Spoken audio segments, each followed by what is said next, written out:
Hello friends, મારી YouTube channel Jalpa's રેસીપીમાં તમારું સ્વાગત છે। આજે આપણે લોટ બાંધવાની કે વણવાની ઝંઝટ વગર એકદમ ફૂલેલી અને કોઈ પણ જગ્યાએથી ક્રેક ન થાય તેવી ક્રિસ્પી કચોરી બનાવવાના છીએ। તો ફ્રેન્ડ્સ, રેસીપીને લાસ્ટ સુધી જોજો। રેસીપી ગમે તો વિડીયોને લાઇક અને શેર કરજો। આજની આ કચોરી બનાવવા માટે આપણે પહેલાં તો એક વાટકી વટાણા લઈશું અને વટાણાને આપણે મિક્સી જારમાં લઈ થોડા દરદરા ક્રશ કરી લઈશું। તો વટાણાને આપણે આ રીતે ક્રશ કરી લેવાના છે। હવે એક પેનમાં થોડુંક એવું તેલ લઈશું, એટલે કે 2 ચમચી જેટલું તેલ લઈશું।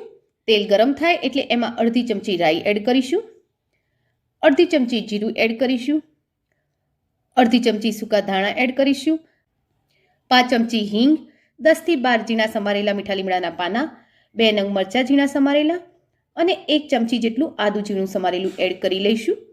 હવે તેને સહેજવાર માટે સાંતળી લઈશું। આદુ મરચાં સહેજ સતળાઈ જાય એટલે આપણે એમાં 2 ચમચી ચણાનો લોટ એડ કરીશું। હવે એને 1 મિનિટ માટે શેકી લઈશું। તો ગેસના આંચને આપણે અહીં મીડિયમ કરી લઈશું અને હવે તેમાં 5 ચમચી જેટલી હળદર એડ કરીશું, અડધી ચમચી લાલ મરચું એડ કરીશું, અડધી ચમચી લાલ કાશ્મીરી મરચું એડ કરીશું, અડધી ચમચી મીઠું એડ કરીશું, એટલે કે સ્વાદ અનુસાર મીઠું એડ કરીશું અને 5 ચમચી જેટલો આમચૂર્ણ પાવડર એડ કરીશું। આમચૂર્ણ પાવડર જો તમારી જોડે ના હોય તો તમે તેમાં લીંબુનો રસ પણ એડ કરી શકો છો। અને હવે જે આપણે વટાણાને ક્રશ કરીને રાખ્યા છે તે એડ કરી લઈશું અને તેને સારી રીતે હલાવી મિક્સ કરી લઈશું। તો ફ્રેન્ડ્સ, રેસીપીને આગળ જોઈએ તે પહેલાં એક રિક્વેસ્ટ છે, તમે મારી ચેનલ પર નવા છો અને હજુ સુધી મારી ચેનલને સબસ્ક્રાઇબ નથી કરી તો કરી લો। બાજુમાં આપેલા બેલ આઇકનના નિશાનને ટચ કરી ઓલના નિશાન ઉપર ક્લિક કરો, જેથી કરીને તમને મારા નવા વિડીયોની નોટિફિકેશન મળતી રહેશે। તો આને આ રીતે 5 થી 6 મિનિટ માટે સાંતળવાનું છે અને સાંતળ્યા બાદ હવે એમાં આપણે ઝીણા સમારેલા ધાણા એડ કરી લઈશું અને તેને પણ સારી રીતે હલાવી મિક્સ કરી લેવાના છે।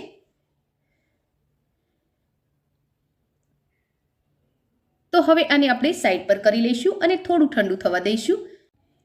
હવે પેનમાં આપણે 1.5 વાટકી જેટલું પાણી ગરમ થવા મૂકી દઈશું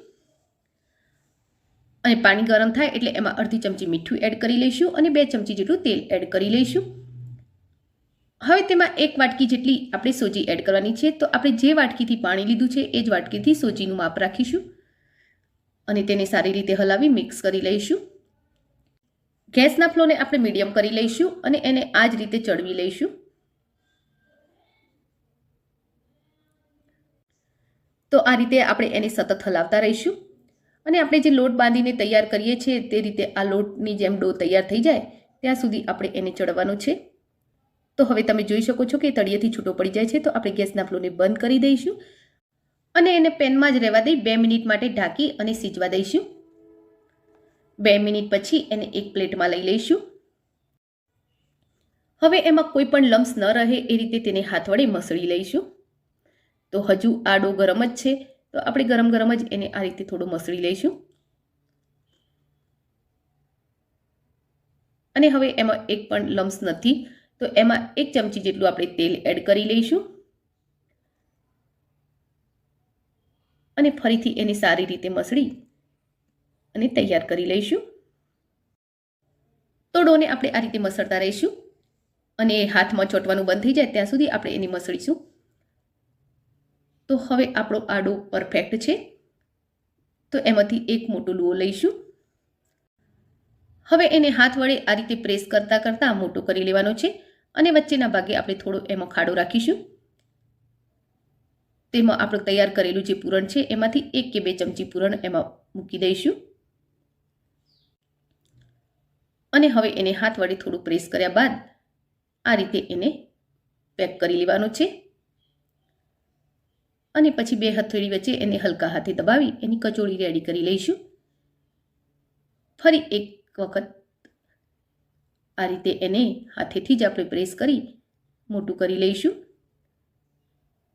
તૈયાર કરેલા પૂરણનો બોલ બનાવી એમાં મૂકી દઈશું અને બસ આ રીતે ફેરવતા રહી ઉપરની સાઈડે લઈ એને પેક કરી લઈશું અને હલકા હાથે એને પ્રેસ કરી લઈશું। તો આ રીતે આપણે બધી જ કચોળી રેડી કરી લઈશું। હવે બાજુમાં કડાઈમાં મેં તેલ ગરમ થવા મૂકેલું છે અને તેલ ગરમ પણ થઈ ગયું છે। તો એક કચોળી આપણે એમાં મૂકતા જઈશું। તો તો આ રીતે આપણે ફરતા અલગ અલગ જગ્યાએ કચોળી મૂકીશું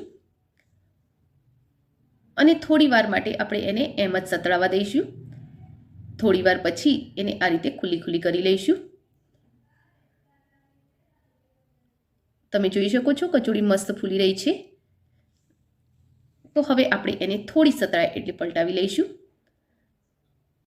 અને પછી કચોળીને આ રીતે ફેરવતા રહી સાતળવાની છે એટલે બધી બાજુથી એ સારી રીતે ક્રિસ્પી થઈ જાય.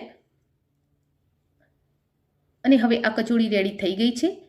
તો આપણે એક એક કરી એને બહાર કાઢી લઈશું. તો તમે જોઈ શકો છો એક એક કચોળી આપણી સરસ ફૂલી છે અને કોઈ પણ જગ્યાએથી કચોળી ક્રેક નથી થઈ. તો આ રીતે બીજી કચોળી પણ રેડી કરી લઈશું. તો કચોળી એકદમ ક્રિસ્પી થઈ છે અને હું નજીકથી બતાવું તમને, એ સરસ ફૂલી છે અને કોઈ પણ જગ્યાએથી ક્રેક નથી થઈ. તો આ રીતે બધી જ કચોળી સારી એવી ફૂલી છે અને ક્રિસ્પી થઈ છે.